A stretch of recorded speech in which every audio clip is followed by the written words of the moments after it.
Well, we're going to go ahead and get started. So, welcome everyone to our Top Step webinar for the month. We're going to be talking about some advanced scripting tips and techniques today, and just what you can do with the scripting engine on both a simple level and a more complex level.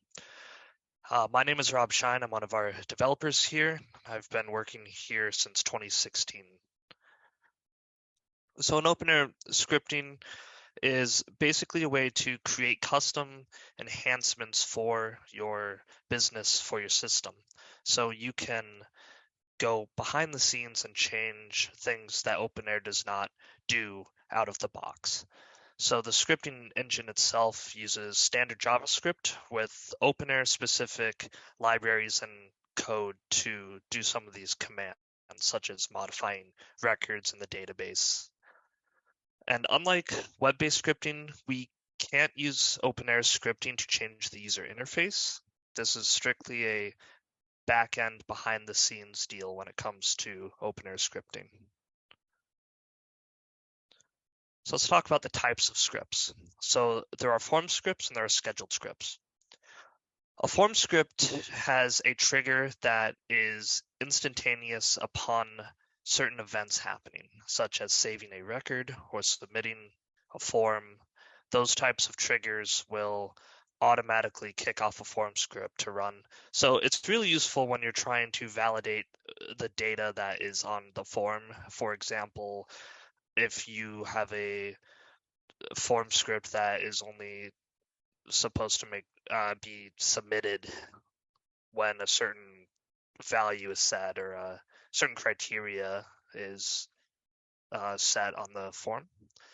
You can use a form script to allow the submission to happen or to throw an error if something's missing. A scheduled script has a different trigger where it will run on a set schedule. You can run it as frequently as once every 5 minutes.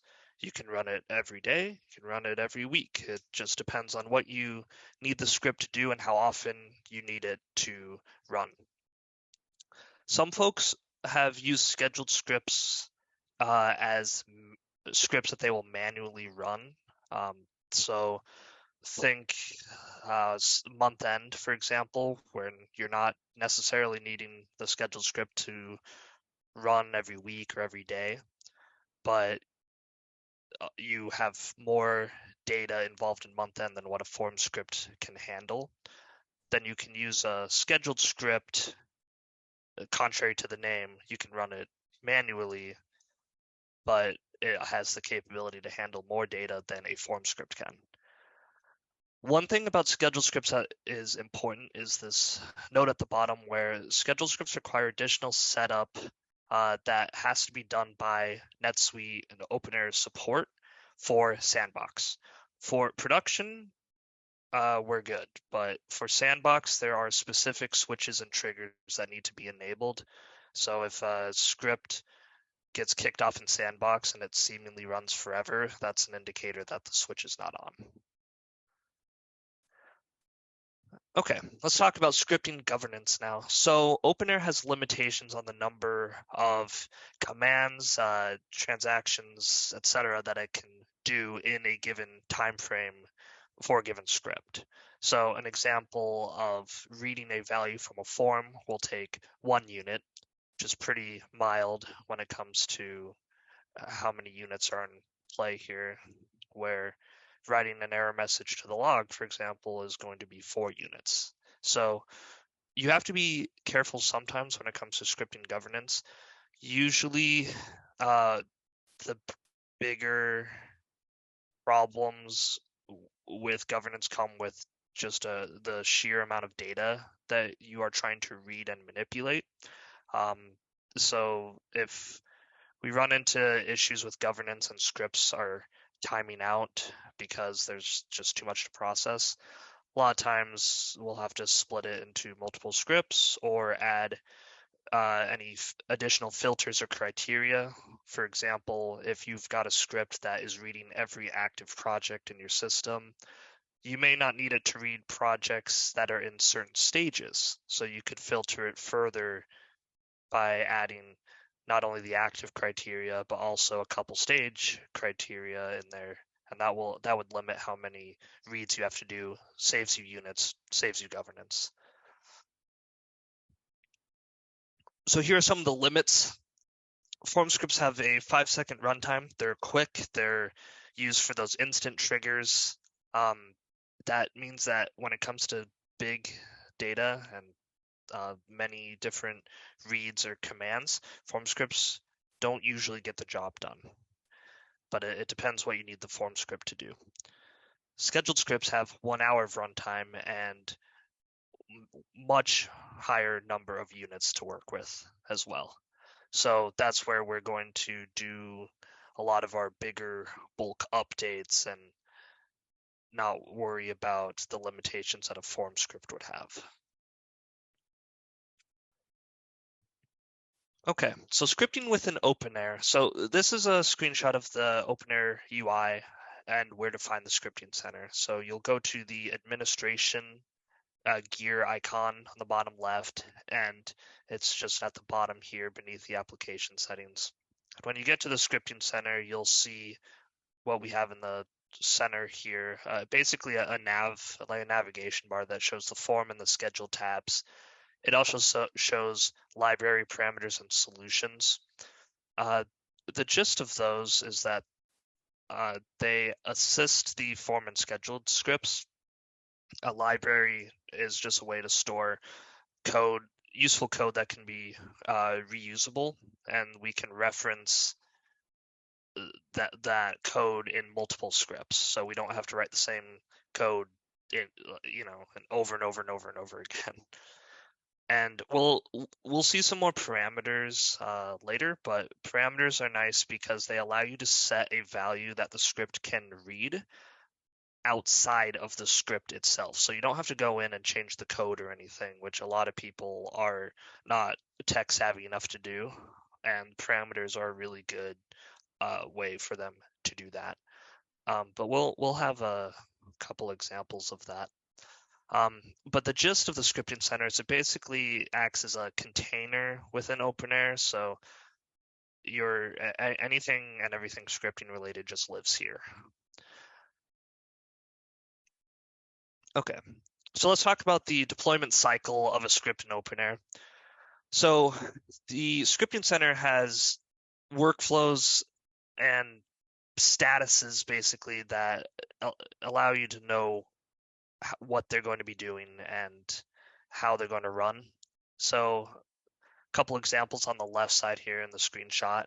There's an active stage with the green button there. An active script is a script that is fully deployed. It can be triggered by any user who has the permissions and the filter set to access whatever records the script is also accessing. So an active script is fully deployed for any user that fits that criteria. If it's a scheduled script that's active, that means it's also on a schedule. So you'll see when its next runtime is, and it'll tell you that next runtime and keep showing you like every single time that changes, and it just to show you the schedule is still on track. When a script is in testing, it's typically just used for one test user, and that's the stage you'll go to before you fully deploy something. So that way you're not having it process triggers you don't want it to. And then when script is inactive, it's fairly self-explanatory. It won't kick off or anything like that. Sometimes it's nice to leave something inactive while doing a fix, so you don't trigger it when you don't mean to, and then go through the test cycle once again. But this basically means that between the inactivation piece and the in testing piece, that the scripts can live in your instance without having a big impact on other users or other data unless you want it to and tell it to. So that's one thing that's really handy about this, is that we could go into production and inactivate a script to work on it before redeploying, for example. Typically, we'll want to do that with a sandbox first and foremost, but it's nice to know that your data is at least somewhat secure if action does have to be taken in production. So here is a screenshot of the scripting center within a script. So we'll see some code in the center here and some of the side menus that show various pieces of the scripts and what we can do with them.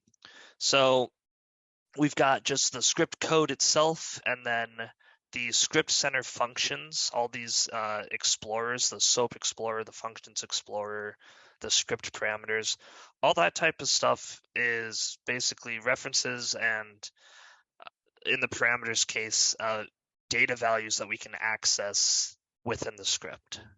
And we'll talk about some of these here on the next slide. Okay, so the scripting studio will identify the test user, the owner, the initial call function, any libraries that we're referencing that I mentioned previously. And then this is also where that script owner, whoever the test user is, has to have data view permissions in order to kick off the script. If the script is reading records that user does not have access to see, the script will not work. So your test user typically can be an administrator or just someone who has the permissions to test adequately for what you're trying to do. The SOAP Explorer contains all of the tables and the fields available for script use. So this is where you can go in and look for, say you're scripting with the project record. You can see every field name on the back end that is available for your script to use. So that way you don't make spelling errors, and it's just a very quick and easy lookup that helps a lot. It's very, very handy. Okay, the Functions Explorer displays all of the OpenAir specific functions, JavaScript functions that are not standard JavaScript, but OpenAir's specific ones. So, for example, reading a record out of OpenAir's database requires a function call that is not standard JavaScript, but rather OpenAir specific JavaScript. A couple other examples is the way we do script logging, modifying a record, deleting a record, all this type of stuff will be done with OpenAir functions that can be found in the Functions Explorer. And that Explorer also provides examples of the function. So it gives should have had a screenshot of it, but it gives a drop-down menu. And so you'll click on the function that you're wanting to use, and then below it in a text box, it shows you a brief code snippet of how it would look. The OData Explorer displays your reports and list views that are published, and along with the views associated fields. You do need the OpenAir's BI connector for this, but this is pretty handy because being able to pull published report data is something that OpenAir did not have, that the scripting did not have when it was first released. This was somewhat of a recent thing, and we've had some cases where it made a lot of sense from a design standpoint to just read from a published report, and it was really handy. It's a good feature, and glad they added it. So the script parameters are what I mentioned before. So these are things that can be set outside of the script. Couple examples of parameters that you could use.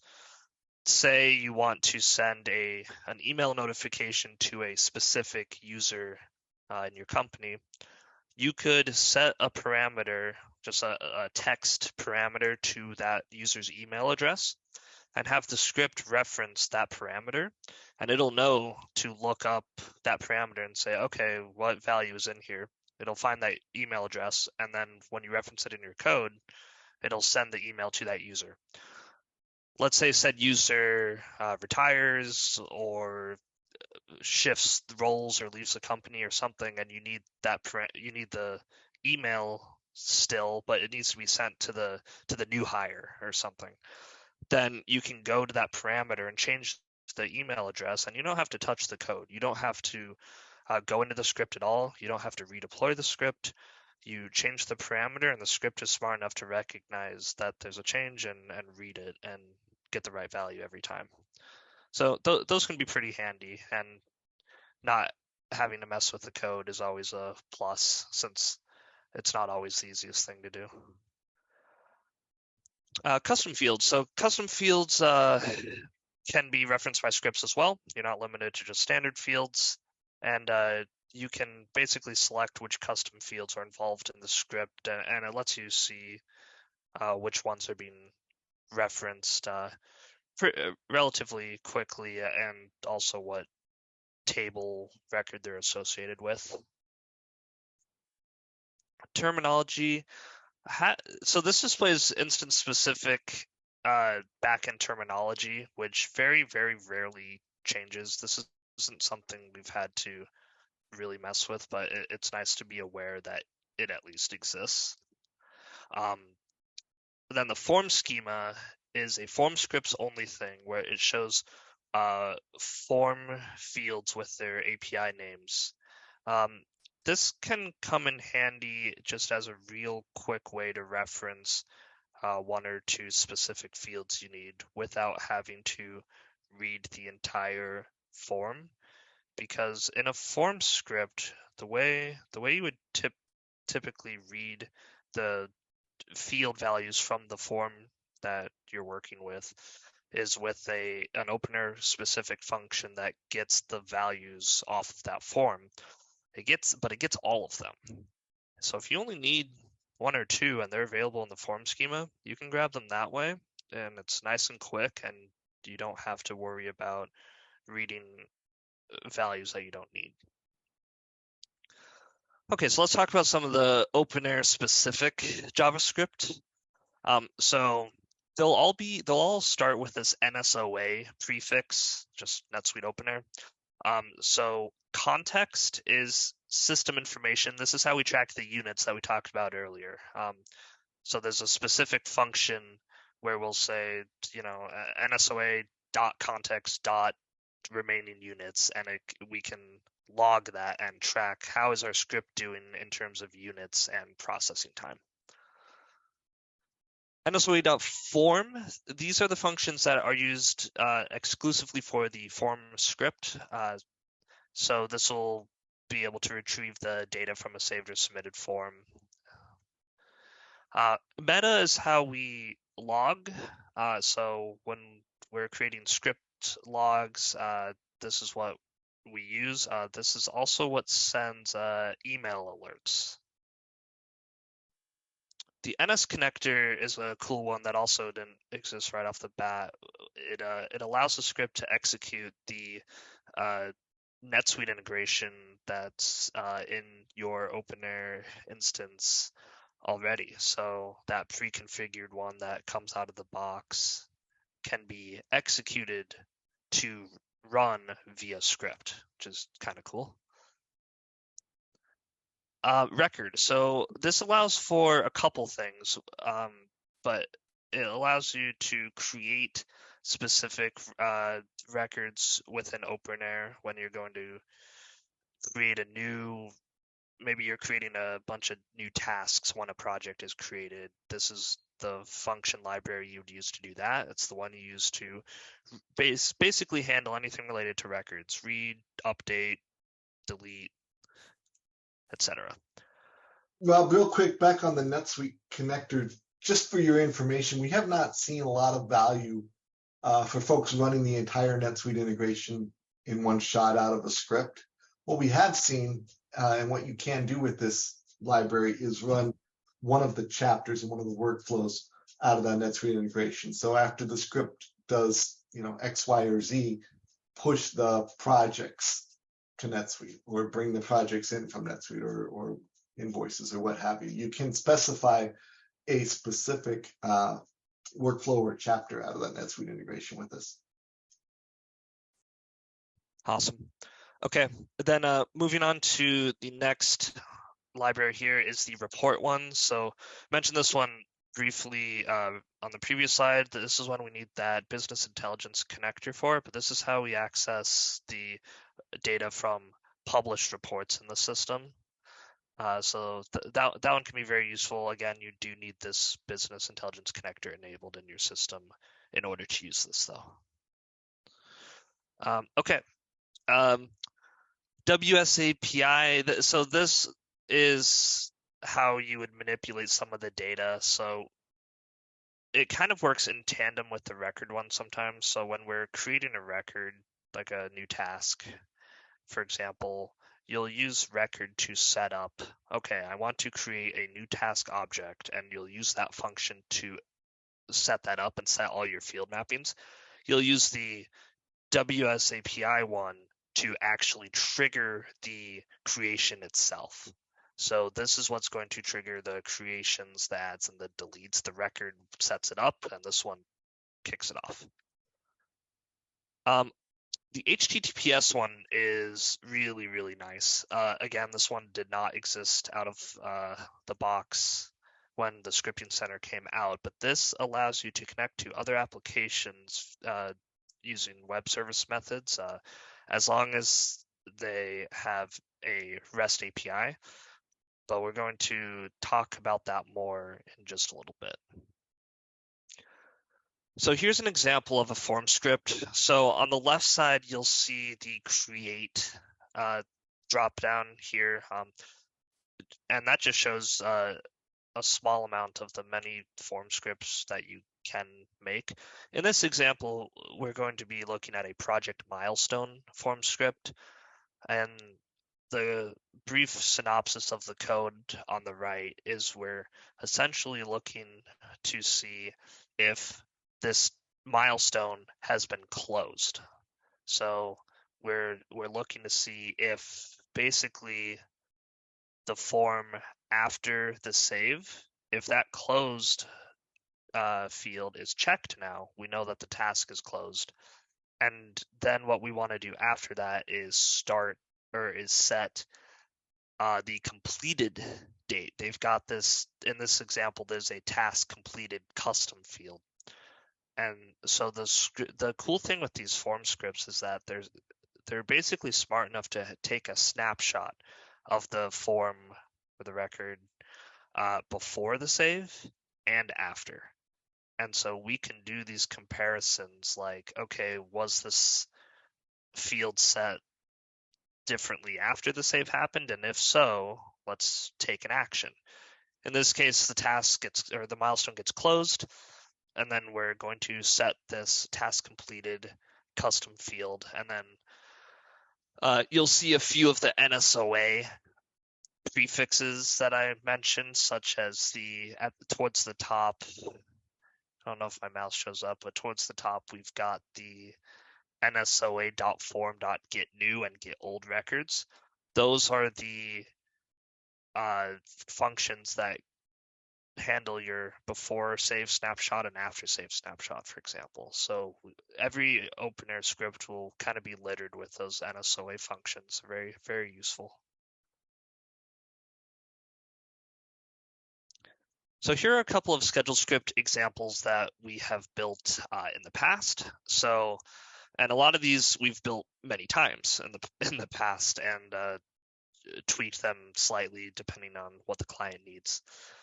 So some of the ones include summing total of planned or booked hours on tasks, and then moving that total to the budget hours or the budget field if you're dealing with money on the project. That's a pretty popular one. We've done splitting fixed fee revenue transactions to the specific users that worked toward that revenue.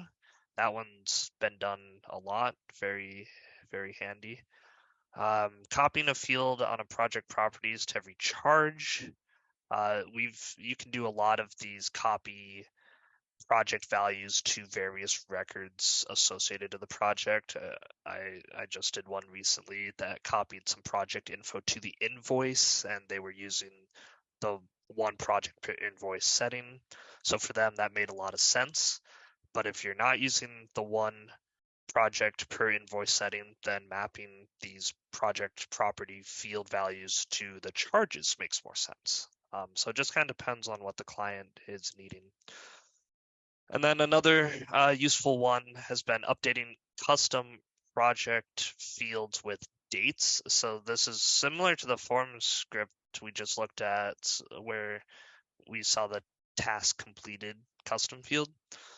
We can do a lot of these, such as a UAT complete or expected go live dates and actual go live dates. And you can do a lot of date calculations to track tasks, milestones, events like that. Okay. Continuing on with scheduled scripts, one of the most useful ones that we have seen are scripted integrations. Now, we've done integrations in the past before they could be done in scripting using tools like Delboomi, and we still do, but the addition of the HTTPS functionality from a couple slides ago is what allows us to do integrations in scripts now. This was a pretty big update that had us excited a few years back. So scheduled scripts can be used to integrate OpenAir with any tool that's got a REST or web service API. And we've built scripts to integrate OpenAir with many tools for all sorts of different clients. These are a couple of the ones we have done. These are probably the ones we see the most. NetSuite's a common one, Salesforce, QuickBooks, Google Drive is becoming a popular one. We can integrate with Slack to send messages when triggers occur, and that one's pretty nice. So there's all sorts of ways that OpenAir can integrate with other tools, and this is kind of just scratching the surface. There's a couple that aren't listed here that we've done, and I'm sure there'll be new ones in the future too. So some best practices for scripting. There are a few different resources out there. So there's a whole scripting guide and a data dictionary.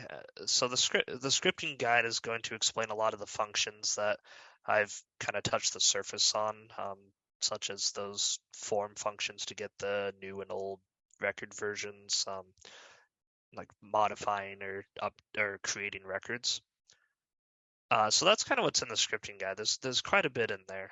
The data dictionary is nice because it contains the tables and all of the fields underneath each one. It's a pretty hefty dictionary, but it's been a really handy tool for us.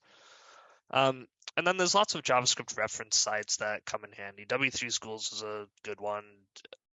Mozilla's got a good one. So we sometimes remember some useful standard JavaScript that we can implement, and it's nice to be able to have references on hand that can assist with that. Because the scripting at the end of the day is that combination between the OpenAir scripting and standard JavaScript. So it can be kind of easy to dive into the scripting guide and kind of forget the normal stuff after a while. The other super useful reference is what we kind of talked about earlier with the SOAP Explorer and Functions Explorer that are in the scripting center. You don't need to go to any like other website or anything to access that. They're just right in the script. So another really good practice is the addition of scripting logs. This one's really, really important to do efficiently. So we can generate log lines in the script for various events, such as the number of records we got from a read. That could tell us right off the bat what our approximate data sample size is going to look like going forward.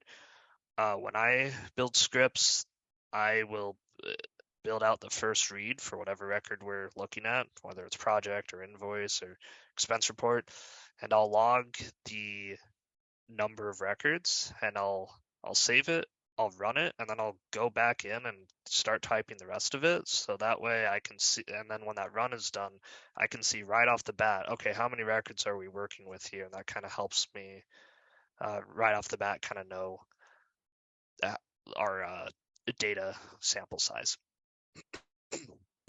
You can log read results. So on top of logging the count of what we read, we can read specifically what data we just read from the record. So you can use a pretty handy JSON function, the stringify, to view these. It puts it in a much cleaner way to view it. So if you want to view every field, you can. If you want to just log specific fields, maybe you're interested in the start and end date of a task and you just want to see those, you can log those and log the task ID, and there you go. Now you've got the ID and you've got the values you need. The other thing that's nice about the script log is that if it's coded in a clean manner, you don't really have to have a lot of technical skills to go in and read the values we're spitting out. Like a lot of times you can pull up the log and see, oh, there's an update successful message. That's good to see. You could equally see that there was an error and report it to a developer or try to troubleshoot it. So the logs are really, really useful for that. So that's where the evaluate the results of the NSOA.WSAPI functions comes into play, where we can write those successes and failures to the log. We talked about the context a little earlier, but tracking our governance limits is very useful with the remaining units and remaining time. Scripts do have both in play, where they've got a max amount of units and a max amount of time. So you kind of have to make sure you're aware of both. And then be careful with dates, because JavaScript date objects differ from an OpenAir date object. They aren't interchangeable. You have to do like time zone conversions, because you're going to, if you try to do straight conversions, it's going to be an offset problem. So if you have to deal with dates, really good idea to log not just the day, month, year, but log the whole time zone, everything, because this has burned us a couple times, but we've come up with ways to handle that time zone conversion. Okay, so on the topic of scripting logs as well, there are different levels to the log. So when you code a log, you'll code your message, whether it's an error message or you're reading a field value, and you'll set a level to that too. So if you're logging an error, you're naturally going to use the error level here, where that is code identified fatal errors. That is your code telling you that there's an error in here somewhere and it's got to get addressed. Warnings are nice because they stand out from the pretty generic like info and trace ones, but they don't cause your script to bomb. It's more of a just sometimes I'll use this if a field mapping that was requested, if a value that we're supposed to map is blank, but the field isn't required, the script will still do the update or the record creation fine. But since one of the field mappings is blank, I like to sometimes leave a warning to say, just, hey, FYI, when we read this record, this field was blank, so it's not going to get mapped. So info, so this is a good one to track. Just pretty standard statuses like the number of records we just read from a read function. This is basically the default, pretty standard log level. Debug can help find errors in the code or data. This one's good for tracking some exceptions that you can kind of put in yourself. And then trace is designed to kind of, it treats itself a bit like info, but the different levels will take different units. But for the most part, we'll use error, we'll use info are the kind of the top two. So to summarize, OpenAir scripting can introduce logic and functionality specific to what your business needs, and also what OpenAir does not provide out of the box. It's very customizable to create whatever enhancement you need. It allows you to communicate. You can email out of a script. You can integrate to different tools such as Slack, or if anyone is familiar with Twilio, it's a tool that has an API that allows you to text people. So that's one we've done a little bit as well. Provide integration capability between different tools, and then solutions that are able to handle the governance and yeah, and then just following the best practices and connecting with other OpenAir folks. You can sometimes come up with some cool ideas. You can see what other people have done with their systems since it is very customizable. That's where if a client comes to us with a problem, we can say, hey, well, we did this for clients A, B, and C, and then we'll just tweak it to meet your specific needs. So it's very, very unique in that regard. And then if you want to know more, we've got our website available, and we've got some good scripting info up there. And we've got a LinkedIn group, Twitter, and yeah, we try to post as much as possible and get some good info and some good tips out there.